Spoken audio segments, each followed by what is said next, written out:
19 जनवरी 1959 Ural polytechnic college से 10 student hiking trip पर जाने का प्लान बनाता है। इन 10 स्टूडेंट के ग्रुप में रेडियो इंजीनियरिंग डिपार्टमेंट से एक 23 साल का लड़का इगोर डाइटलॉव इन सब को लीड करने वाला था। ये अपने ग्रुप का सबसे एक्सपीरियंस बंदा था, क्योंकि इससे पहले वो कितनी ही बार हाइकिंग कर चुका था। पर इस बार इन सब का चैलेंज बहुत बड़ा था। माउंट यूरल, जिसकी लंबाई है 2500 किलोमीटर और चौड़ाई है 150 किलोमीटर। इसकी हाईएस्ट माउंटेन पीक है माउंट नरोदनाया, जिसकी एल्टीट्यूड है 6214 फीट। ये ज्योग्राफिकली यूरोप कॉन्टिनेंटल को एशियाई कॉन्टिनेंटल से अलग करता है। ये 10 बहुत ही ज्यादा खुश थे। हाइकिंग में लगने वाली इक्विपमेंट, जरूरी मेडिसिन, खाने पीने के सामान को लेकर इनकी ट्रिप की शुरुआत होती है। 23 जनवरी 1959 को इनकी स्टार्टिंग जर्नी ट्रेन और बस से होती है। 29 जनवरी को ये विजाई विलेज पहुंचते हैं।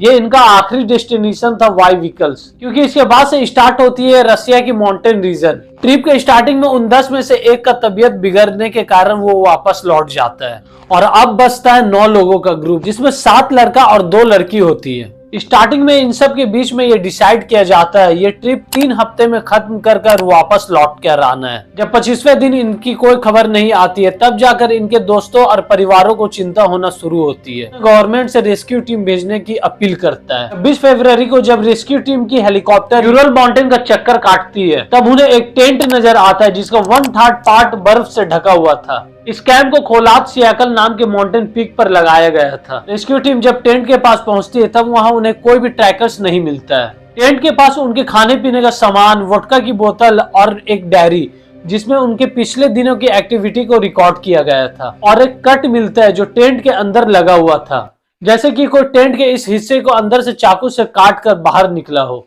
टेंट के बाहर रेस्क्यू टीम को फुटप्रिंट मिलती है, जिसे देखकर यही लग रहा था कोई एक पैर का जूता तो कोई नंगे पैर भाग रहा था।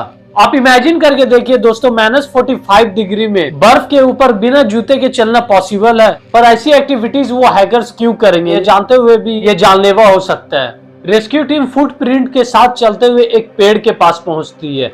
पेड़ की टहनियां टूटी हुई थी, जैसे कि कोई जान बचाने के लिए पेड़ पर चढ़ा हो, और पेड़ के ही कुछ दूर 2 हैकर्स की लाश मिलती है, वो भी बिना जूते के। बॉडी पे कपड़े के नाम पर सिर्फ अंडरवेयर। बॉडी के कुछ ही दूर 3 और बॉडी मिलती है, जिसमें टीम लीडर इगोर डाइटलॉव की बॉडी भी थी। टोटल 5 मेंबर का लाश मिल चुका था, 4 का मिलना बाकी था। मेडिकल रिपोर्ट से पता चलता है इन 5 की डेथ हाइपोथर्मिया से हुई है। हाइपोथर्मिया की करीब उन 4 से भी जोड़ा जा रहा था जिनकी बॉडी अभी तक नहीं मिली, और करीब 2 हफ्ते की कड़ी मेहनत के बाद उन 4 की बॉडी भी मिलती है। और अब ये केस और ज्यादा सस्पेंस क्रिएट करता है, क्योंकि उनमें से 2 लोगों की आंखें गायब थी, एक का आधा जवान और एक की उंगली गायब थी। पसलियां टूटी हुई और हेड में फ्रैक्चर।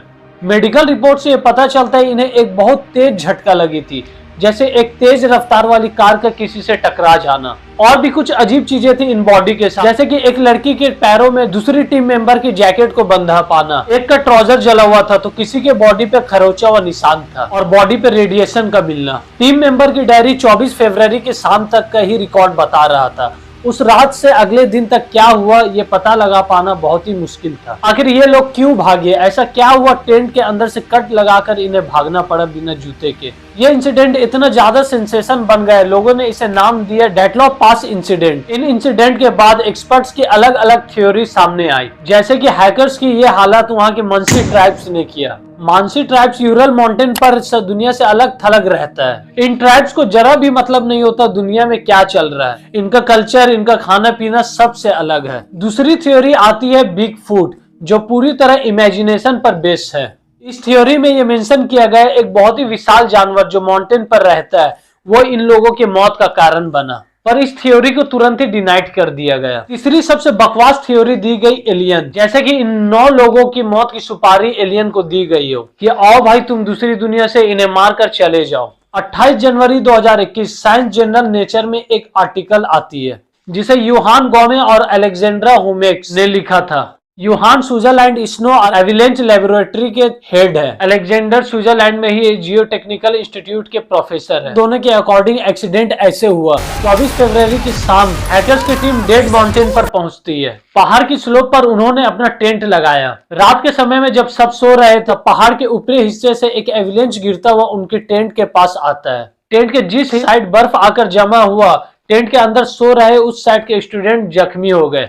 फिर किसी ने चाकू निकालकर टेंट पर कट लगाया और उस रास्ते सबको बाहर निकाला। बहुत ही पैनिक भरा माहौल हो गया था। उन्होंने सोचा होगा छोटा एविलेंच के बाद बड़ा एविलेंच आएगा। जान बचाने के लिए जो जिस हालत में था वो उसी हालत में भागा। अंधेरी रात और खराब मौसम के कारण वो लोग रास्ता भटक गए थे। -45 डिग्री में सरवाइव करना बहुत ही मुश्किल था। इसी कारण एक एक कर वो मरने लगे। जो पहले मरा उसका कपड़ा बाकियों ने उतारा ताकि वो जिंदा रह सके। पर यह थ्योरी भी सारे सवालों का जवाब नहीं देती है, जैसे कि बॉडी पर रेडिएशन का मिलना, दोनों आंख और जवान का गायब हो जाना।